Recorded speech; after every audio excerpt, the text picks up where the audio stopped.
Micah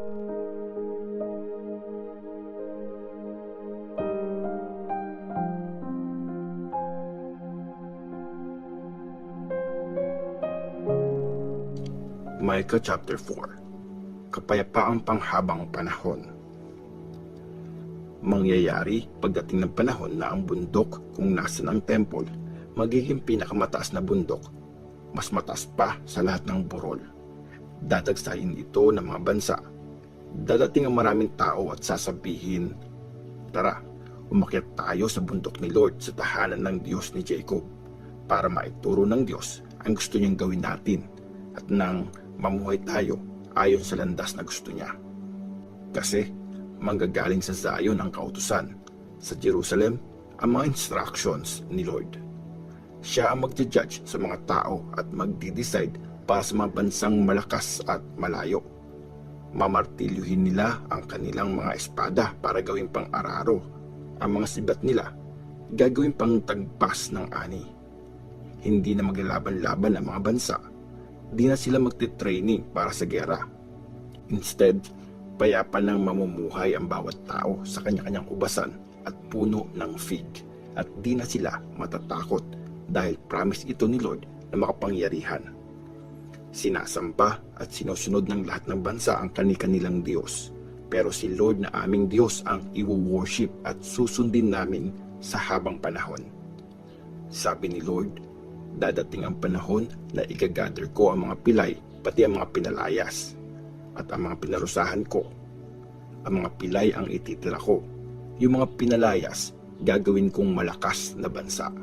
At ako, si Lord, ang maghahari sa kanila sa Mount Zion, mula ngayon at sa habang panahon. At sa iyo, Jerusalem, kung saan ko binabantayan ang aking bayan, sa iyo ulit mapupunta ang sentro ng paghahari. At ngayon, bakit umiiyak ka ng malakas? Wala bang hari dyan? Patay na ba ang advisor mo? Kaya ka nahihirapan na parang babaeng manganganak. Mga taga-Jerusalem, mamilipit kayo sa sakit gaya ng babaeng nanganganak dahil aalis kayo sa city at maninirahan sa bukid. Ipapatapon kayo sa Babylon. Mula doon, ililigtas kayo.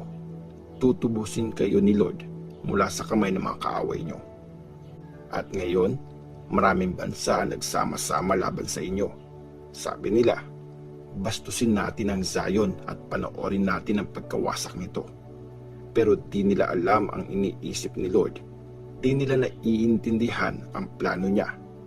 Para silang mga hinarvest na ani na dadalhin sa hagiikan, ginather para parusahan. Mga taga-Jerusalem, humanda kayo at parusahan ang inyong mga kaaway. Gagawin ko kayong kasing lakas ng toro na may bakal na sungay at bronze naman ang mga paa. Dudurugin nyo ang maraming bansa at iaalay kay Lord, ang Panginoon ng buong mundo, lahat ng kayamanan nila. Micah chapter 5. Mga taga-Jerusalem, ihanda nyo ang mga sundalo nyo. Napapalibutan tayo ng mga kaaway. Hahampasin nila ng tungkod sa mukha ang leader ng Israel para ipahiya. Pero ikaw, Bethlehem, Ephrathah, ang pinakamaliit sa lahi ng Juda, sa iyo magmumula ang pipiliin ko na magiging leader sa Israel. Nanggaling siya sa sinaunang angkan nung dating-dati pa. Kaya ang bayan ni Lord, kanyang papabayaan hanggang sa mga anak ang babaeng nahihirapan at babalik ang mga Israelites sa kanilang bayan. Pagdating ng leader na ito, ililid niya ang bayan niya gamit ang lakas ni Lord, sa power ni Lord na kanyang Diyos. At safe na mamumuhay ang bayan niya dahil kikilalanin ang galing ng leader na ito sa buong mundo. Siya ang magdadala ng kapayapaan. Pag sinalakay ng mga taga-Assyria ang ating lupain at pinasok nila ang mga matitibay nating depensa, magpapadala tayo ng sapat na mga leader para labanan ang mga taga-Assyria. Gamit ang espada, sasakupin ng mga leader na ito ang lupain ng Assyria, ang lupain ni Nimrod. Ililigtas nila tayo mula sa mga taga-Assyria pag sinalakay ang ating lupain at tumapak sa teritoryo natin. Ang mga nag-survive sa lahi ni Jacob mapupunta sa maraming bansa, parang hamog na mula kay Lord parang ambon na pumatak sa damuhan. Aasa sila sa Diyos at hindi sa tao. Ang mga nag-survive sa lahi ni Jacob mapupunta sa maraming mga bansa. Parang layon na kasama ng mga hayop sa gubat. Parang batang layon na nanlalapan ng kasama nito mga tupa. Pinipira-piraso ang mga tupa at walang makakapagligtas sa kanila. Mananalo ang Israel sa mga kalaban. Mauubos lahat ng kaaway. Sabi ni Lord, sa araw na yon, uubusin ko ang inyong mga kabayo at wawasakin ang mga chariots nyo. Wawasakin ko ang mga city sa inyong lupain at ang matitibay na depensa nyo, aking papabagsakin. Aalisin ko sa inyo ang mga paggamit ng magic. Di na kayo magkakaroon ng mga manghuhula. Wawasakin ko ang sinasamba nyong mga image, pati yung mga sinasamba nyong pillars. At di na kayo sasamba sa mga bagay na kamay nyo ang gumawa. Ang mga ribulto ng Diyos ang si Asherah, sa inyo'y aking tatanggalin, at ang mga city nyo aking wawasakin. Sa matinding galit, gaganti ako sa mga bansang sumaway sa akin. Micah chapter 6. Inakusahan ni Lord ang Israel. Pakinggan nyo ang sinasabi ni Lord. Lord, tumayo ka at sabihin sa mga bundok ang paratang mo. Iparinig ang boses mo sa mga burol. Mga bundok, pakinggan nyo ang paratang ni Lord. Pati kayo mga matatag na pundasyon ng mundo. Dahil may sinasabi si Lord laban sa kanyang bayan, ang Israel, kanyang aakusahan. O bayan ko, ano bang nagawa ko sa inyo? Paano ako naging pabigat sa inyo? Sagutin niyo ako. Nilabas ko kayo mula sa lupain ng Egypt at tinubos mula sa pagkakaalipin. Pinadala ko sa inyo si Moses, si Aaron at si Miriam para ilid kayo. O bayan ko, alalahanin niyo yung mga plano ni King Balak ng Moab at yung sagot sa kanya ni Balaam na anak ni Beor. Alalahanin niyo ang mga nangyari mula sa Akasya hanggang sa Gilgal para malaman niyo yung mga ginawang pagliligtas ni Lord. Ang hinihingi ng Diyos. Anong dapat kong dalhin sa paglapit kay Lord pag nag-worship sa Diyos ng langit? Magdadala ba ako ng mga offering na susunugin? Mga baka na 1-year-old? Matutuwa ba si Lord sa libu-libong lalaking tupa? O sa nag-uumapaw na olive oil? Ibibigay ko ba ang aking panganay bilang bayad sa pagsuway ko? Ang laman ng aking laman para sa kasalanan ko? Tao, sinabi na sa iyo ng Diyos kung ano ang mabuti. Ito ang hinihingi ni Lord. Gawin ang makatarungan, magmahal ng tapat, at humble na sumunod sa Diyos. Matalino ang may takot kay Lord. Ito ang sinasabi niya sa city. Makinig kayo, mga tribe at mga taong naggado sa city. Makakalimutan ko ba ang mga yamang inipon sa bahay ng masasama at yung madayang timbangan na aking sinusumpa? Mapapatawad ko ba ang taong madaya na gumagamit ng timbangang may mga pabigat? Ang mayayaman sa inyo, puno ng karahasan at sinungaling ang inyong mga mamamayan, mga di nagsasabi ng totoo. Kaya sisimulan ko na kayong parusahan. Wawasakin dahil sa inyong mga kasalanan. Kakain kayo pero di mabubusog. Lagi kayong magugutom. Magtatabi kayo pero di makakaipon.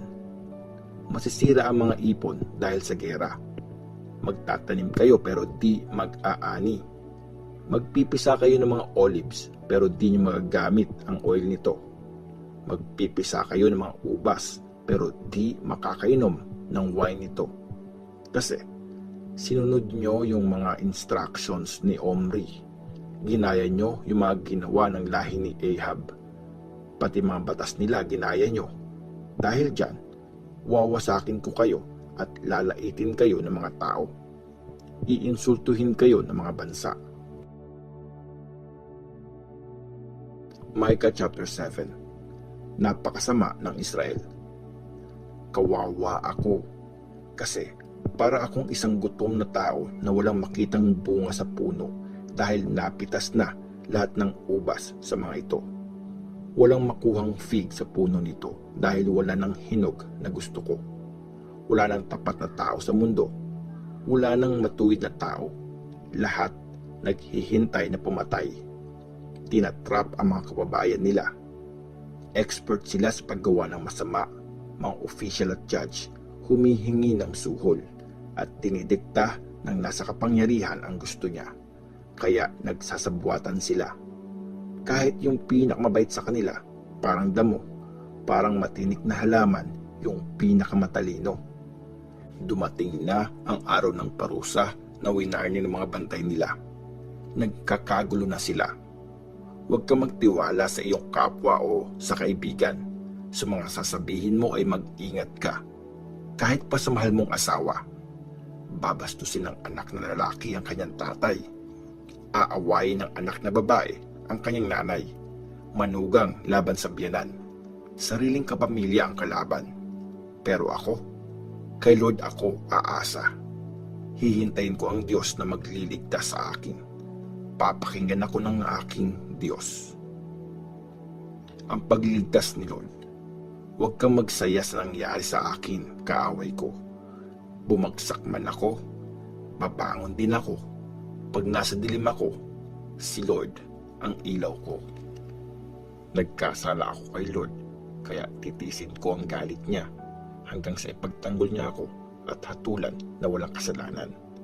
Dadalhin niya ako sa liwanag. Makikita ko ang kanyang pagliligtas. Makikita ito ng aking kaaway at mapapahiya ang nagsabi sa akin, "Nasa na si Lord na iyong Diyos?"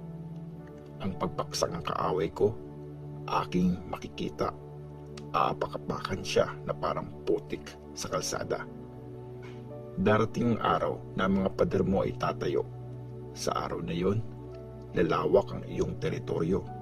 Sa araw na yon, ang mga mamamayan mo ay babalik sa iyo mula sa Assyria at sa mga city ng Egypt, mula Egypt hanggang Euphrates River, mula sa mga dagat at sa mga bundok.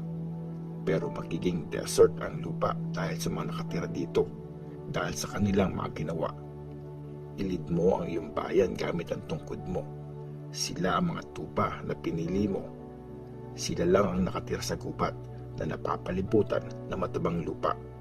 Sa Bashan at sa Gilead, hayaan mong kumain sila gaya nung una. Tulad nung nilabas mo sila sa Egypt, magpakita ka sa amin ng mga amazing na bagay. Makikita ito ng mga bansa at mapapahiya sila kahit malakas sila. Magtatakip sila ng mga bibig at tenga. Parang mga ahas, gagapang sila sa lupa. Lalabas silang nanginginig sa takot mula sa matitibay nilang city. Sa takot, babalik sila kay Lord na ating Diyos. Matatakot sila dahil sa iyo. Sinong Diyos ang gaya mo na nagpapatawad ng kasalanan at nagpapalampas ng atraso ng mga nag-survive sa pinili mong bayan? Di mo kinikimkim ang galit mo forever dahil gusto mong ipakita ang wagas mong pagmamahal. Maawa ka ulit sa amin. Apakapakan mo ang mga kasalanan namin. Itatapon mo ang aming mga kasalanan sa ilalim ng dagat. Magpapakita ka ng katapatan kay Jacob at wagas na pagmamahal kay Abraham, gaya ng promise mo sa mga ancestors namin noong unang panahon.